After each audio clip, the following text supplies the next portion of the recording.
உங்க வீட்டில் துளசி செடி இருக்கா? அப்போ கண்டிப்பாக இந்த வீடியோ உங்களுக்கு தாங்க. துளசி செடி என்பது அன்னை மகாலட்சுமியின் வடிவமாக சொல்லப்படுகிறது. துளசி செடிக்கு தினமும் தண்ணீர் ஊற்றி வணங்க வேண்டும். மாலையில் துளசி செடியின் பக்கத்தில் ஒரு நெய் தீபம் ஏற்றி வழிபாடு செய்ய வேண்டும். தினமும் செய்ய முடியாவிட்டாலும் பரவாயில்லை, ஏகாதேசி, பூர்ணிமா, வெள்ளி, செவ்வாய் அன்று கண்டிப்பாக துளசி செடி பக்கத்தில் ஒரு தீபம் ஏற்றி வழிபாடு செய்வது மிகவும் நல்லது. செடிக்கு நீங்க தண்ணீர் ஊற்றும் போது 2 கைகளால வச்சுதான் நம்ம தண்ணீர் ஊற்றணும். அதே மாதிரி துளசி செடி வடகிழக்கு திசையில் இருப்பது ரொம்ப நல்லது. நம்ம வீட்டில் நேர்மறை ஆற்றல் அதிகரிக்கும்னு சொல்லுவாங்க. துளசி செடிக்கு இந்த நாட்கள்ல தண்ணீர் ஊற்றக்கூடாது. அது எந்த நாள்னா ஞாயிறு மற்றும் ஏகாதேசி நாள்ல துளசி செடிக்கு நம் தண்ணீர் ஊற்றக்கூடாது.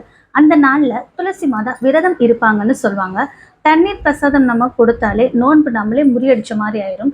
அதனால இதை ஏகாதேசி, ஞாயிறு, பூர்ணிமா ஆகிய நாட்கள்ல தவிர்த்து மித்த நாட்கள்ல நீங்க துளசி செடிக்கு தண்ணீர் ஊற்றுவது மிகவும் நல்லது.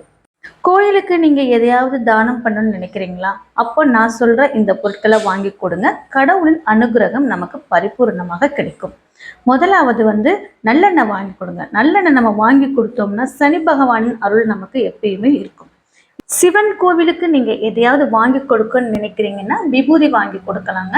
அதே மாதிரி அம்மன் கோயிலுக்கு மஞ்சள், குங்குமம் வாங்கி கொடுங்க. ஏன்னா இதெல்லாம் அன்றாடம் நம்ம கோயில்ல இதை யூஸ் பண்ணுவாங்க. அதனால நமக்கு கடவுளின் அருள் பரிபூர்ணமாகவும் கிடைக்கும். அது மட்டும் இல்ல, நீங்க பெருமாள் கோயிலுக்கு நீங்க ஏதாவது வாங்கணும்னு நினைக்கிறீங்கன்னா பச்சை கற்பூரம் வாங்கி கொடுக்கலாம். அல்லது வெல்லம் கூட வாங்கி கொடுக்கலாங்க. நீங்க வெல்லம் வாங்கி கொடுக்குறீங்கன்னா அவங்க பிரசாதம் செய்யும் போது இந்த வெல்லத்தை யூஸ் பண்ணுவாங்க. அங்க வர்ற பக்தர்களுக்கு கொடுப்பாங்க. நீங்க வாங்கி கொடுக்க பொருட்கள் அன்றாடம் யூஸ் பண்ற பொருட்களாக இருக்கட்டும். அது ரொம்ப ரொம்ப நல்லது. வெள்ளிக்கிழமை சுக்கிர ஹோரையில் தாமரை இதழ் கொண்டு மகாலட்சுமி தாயாருக்கு அர்ச்சனை செய்து அவருடைய மந்திரம் கூறினால் வீட்டில் செல்வம் பெருகும். வெள்ளிக்கிழமை மாலை வேளையில் சாம்பிராணி புகை வீடு முழுக்க போடுவதால் வீட்டில் கெட்ட சக்திகள் இருந்தால் விலகும், எதிர்மறை ஆற்றல்கள் விலகும், நேர்மறை ஆற்றல்கள் அதிகரிக்கும். வெள்ளிக்கிழமையில் குபேர விளக்கில் தாமரை திரி வைத்து அதில் விளக்கேற்றி வந்தால் குபேரனின் அருள் கிடைக்கும். வெள்ளிக்கிழமை அன்று லட்சுமிக்கு உகந்த உப்பை வாங்கினால் வீட்டில் லட்சுமி கடாட்சம் எப்பொழுதும் நிறைந்திருக்கும் என்பது நம்பிக்கை. வெள்ளிக்கிழமையில் அரச மரத்தை 11 முறை சுற்றி வந்து அந்த அரச மரத்தடியில் அமர்ந்திருக்கும் விநாயகருக்கு 11 விளக்கு ஏற்றி வந்தால் பணவரவு அதிகரிக்கும். வெள்ளிக்கிழமை விரதத்தை கடைபிடித்து வந்தால் லட்சுமி, முருகன், சுக்கிரன் மூவரின் அருளையும் பெறலாம். நாட்டை ஆளும் அரசனுக்கு கோட்டை சுவர் தான் பாதுகாப்பு. அந்த மாதிரி வீட்டை ஆளும் நமக்கு வீட்டு தலைவாசல் தான் நமக்கு பாதுகாப்பு. 100 சதுர அடியில் இருந்தாலும் சரி, 10,000 சதுர அடியில் இருந்தாலும் சரி, அந்த வீட்டுக்கு பாதுகாப்பு நிலவாசல் கதவு தானே. அப்பேற்பட்ட நிலவாசலை நம்மில் பலர் சரியாக கவனித்துக் கொள்வதில்லை. ஒவ்வொரு வெள்ளிக்கிழமை காலையில் 6 to 7 நிலவாசலுக்கு மஞ்சள் குங்குமம் வைத்து 2 சாமந்தி பூ வாசலின் இருபுறம் வைப்பது நல்லது.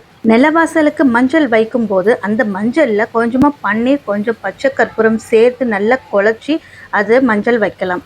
குலதெய்வமும் மற்ற தெய்வங்களும் வரும் வழி இந்த நிலைவாசல் வழிதானே.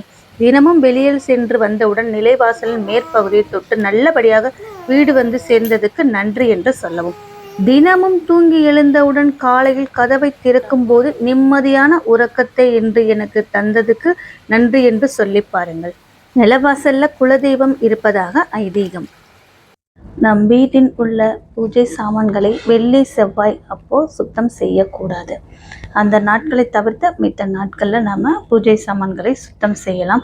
நீங்கள் எப்பொழுது விளக்கு ஏற்றும் பொழுதும் குத்து விளக்காக இருக்கட்டும், குபேர விளக்காக இருக்கட்டும், காமாட்சி விளக்காக இருக்கட்டும், எந்த விளக்கிற்கு நீங்கள் தீபம் ஏற்றுகிறீர்களோ அந்த விளக்கிற்கு மஞ்சள் குங்குமம் வைத்துவிட்டு தீபம் ஏற்றுவது மிகவும் நல்லது.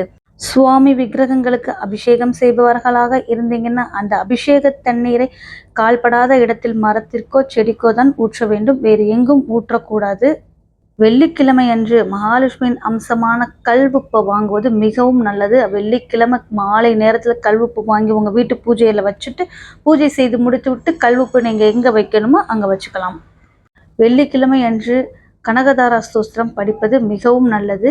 ஸ்தோத்திரம் சொல்ல முடியவில்லை, இல்லை நேரமில்லை என்பவர்கள் மகாலட்சுமி போற்றிகளை சொல்லி வழிபாடு செய்யலாம்.